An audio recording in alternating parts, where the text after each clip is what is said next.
Previously, I had reported on Matt Smith's comments regarding trigger warnings and how they're negatively affecting television shows. It appears that former star of The Sopranos, Edie Falco, has very similar views.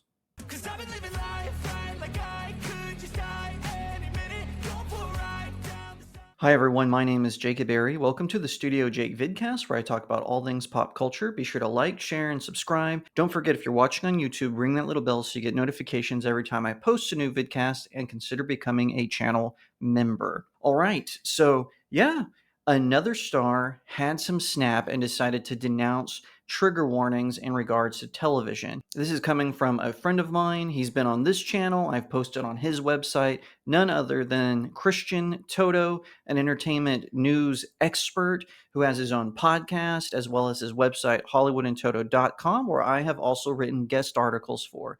He's a great guy, and he is reporting on what Edie Falco, former star of The Sopranos, has to say. So this is from his website. The creators of the iconic mob series The Sopranos don't come right out and say it. Still, the voices heard in Wise Guy, David Chase in The Sopranos suggest what we all know about the series. You probably couldn't make it today. The two-part docuseries now playing on Max lets the show's creators explore the roots of the HBO drama, the thinking that led so many memorable moments, and how it changed TV forever. That's not hyperbole. For Edie Falco, who won 3 Emmys playing mob wife Carmela Soprano, the show forced audiences to process some uncomfortable truths about human nature. That's why it became a TV classic, a series that transformed HBO into a content powerhouse. Now, in the age of woke storytelling and trigger warnings, the show's seedy side might not be possible. The main characters could be charming, funny, and sweet. They also killed without mercy, giving rise to pop culture's anti-hero movement. Sugarcoating their immoral behavior would be a mistake. Falco and fellow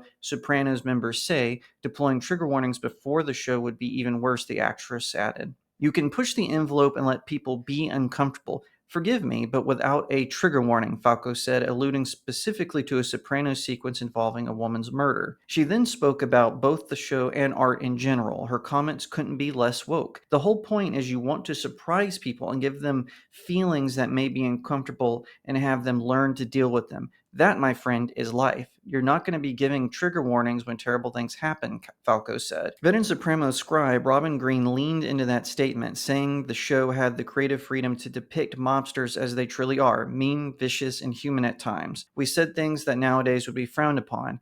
We could have been mistaken for being racist, sexist, you name it, Green said. I want you to go to hollywoodandtoto.com and read the article for yourself. I don't want to read the whole thing right now. I want you to go to hollywoodandtoto.com, head on over, sign up with your email, and read it for yourself because it is very fascinating. And kudos to Falco. Now, I'll be honest, I was a little young when The Sopranos came out. I wasn't the age-appropriate demographic for the series. I've only seen a handful of episodes myself, mostly when I was at college. I will say the episodes that I did watch were very well written and very well shot. It was amazing to see such a high-quality TV series even back then. That being said, I do understand its place in the cinematic history of television. It did seriously impact how shows are written, how they're formed, how stories take place, and how character-driven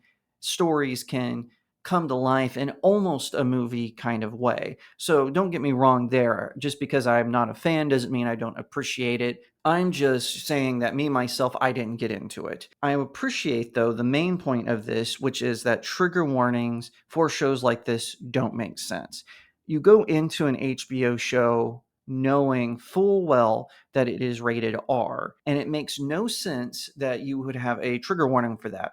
Now, like I said in my video with Matt Smith, I appreciate the ratings. Parents do need to be informed. So, like I said, I went through all of the, typical TV ratings. TVY for young kids, TVY 7 for kids who are a little bit older, TV 14 for teenagers, TVM for mature, and then they had some in between, I believe TVG and TVPG. There might be some other ones that I'm missing. I don't know. Now, I don't mind that. I do think ratings are important. Parents need to be informed of the show's ratings.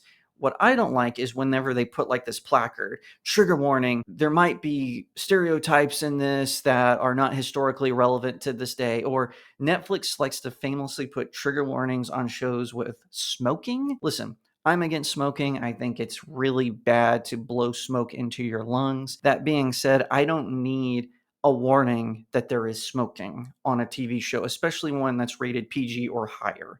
It makes no sense to me. I don't need that. You could put like codes on it like they used to do when I was growing up. So it would be TVY7 and they'd have a V and you knew that meant violence. There's some violence in this show, something like that. But I don't need to know that there's smoking in it. Have we become such a soft society that every single thing that can be perceived as a negative to someone has to have a warning on it? That is so ridiculous to me. And I'm so glad that several actors, directors, celebrities are standing up for this and they're saying, hey, this is ridiculous. Enough is enough. It impacts the art itself. So I'm really happy about this because, there was a famous incident where Disney was putting trigger warnings on all of their old Disney movies before you watch the movie, or they would put it in the details section. Now, it's not so bad if it's in the details section. So like if you go to an app, you bring up a title, they have play, another similar titles, I think, and then details. If you go to the details, okay, fine. If you want to put a little trigger warning there for all the little wussies out there who can't handle a little bit of mockery or whatever it is, fine. But whenever it goes right before the TV series, warning, this rated R thing has rated R things in it. It's so silly. It's goofy. No one wants that. I'm glad that they're pulling back from that a little bit. People like Matt Smith, like Edie Falco, and others are starting to take a stand and saying, yeah, this is getting a little overwhelming. It's getting a little ridiculous. I remember when the first Deadpool came out, the movie is freaking rated R for incredibly strong language, violence, and people were taking their children to see it.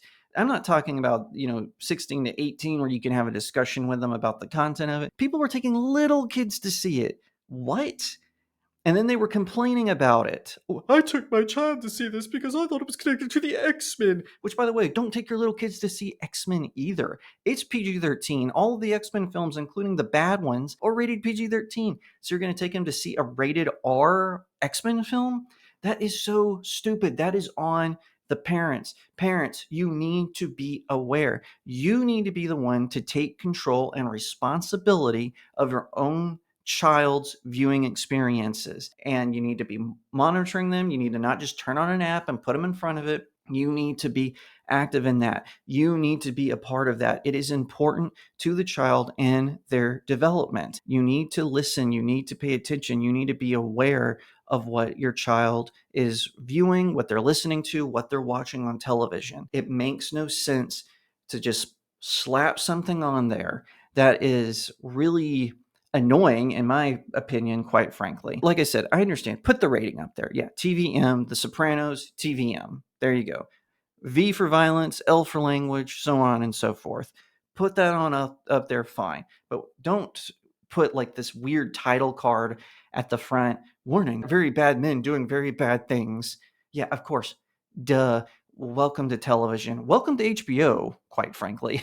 Certainly don't put your children in front of Cinemax. If you do that, yeah, you need to have CPS called on you. All that to say, I am really glad that more and more celebrities, filmmakers, TV show runners are taking a stand against the trigger warning sort of wussification of culture, of society. This is important, and I hope that we continue to push back on this so that the art can speak for itself.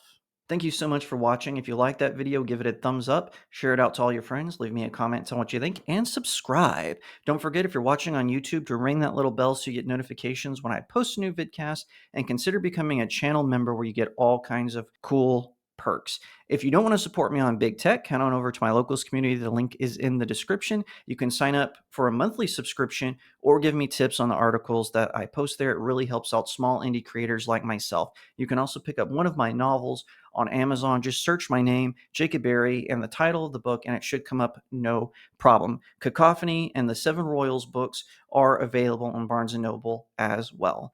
Once again, thank you so much for watching, and I'll see you next time right here on Studio Jake. 'Cause I've been living life right like I could just die any